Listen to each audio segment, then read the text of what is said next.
There once lived a young man named Arman, quiet and thoughtful, with a heart full of dreams he rarely dared to speak aloud. From the outside, his life looked perfectly in order. He wore the clothes his peers admired, followed the career path his family respected, and rarely stirred any conflict. But inside, Arman was slowly shrinking. Every day, he woke up, put on a mask of confidence, and stepped into a life that never quite felt like his. When friends asked him what he wanted to do in life, he gave safe answers: maybe I'll work in finance, or I'm thinking of getting an MBA. But what he truly wanted, to create, to write, to design, felt too risky, too strange, too easy to mock. You see, Arman lived in fear of that one silent question. He carried it with him like a heavy backpack. It weighed on his every choice: what to wear, who to speak to, what dreams to pursue, and what opinions to voice. He would rehearse lines in his head before speaking, filter his passions to fit in, and never stray from the path others had drawn for him. But despite all his efforts to please, to blend in, Arman was deeply unhappy.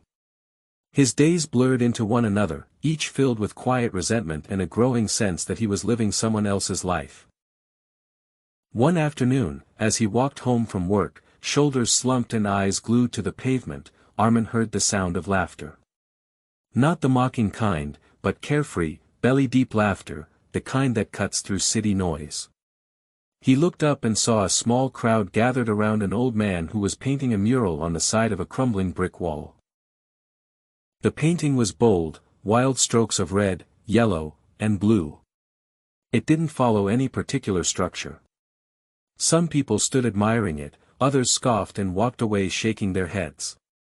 But the old man? He just kept painting. Calm. Steady.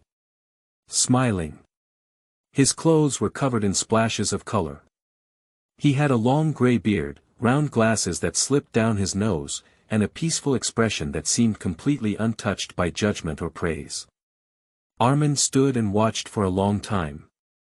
Eventually, he stepped forward and asked, "Sir, don't you care what people are saying about your art?"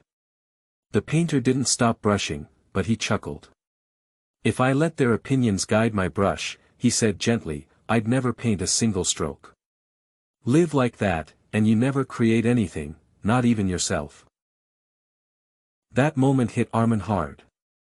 He realized he had been painting his life with someone else's colors.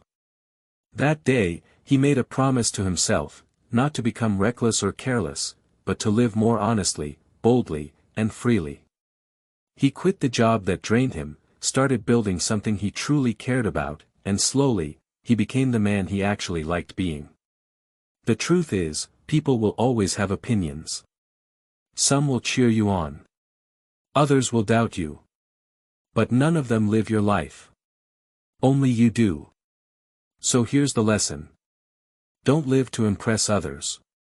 Live to express yourself. Be brave enough to walk your own path, even if it's quiet at first.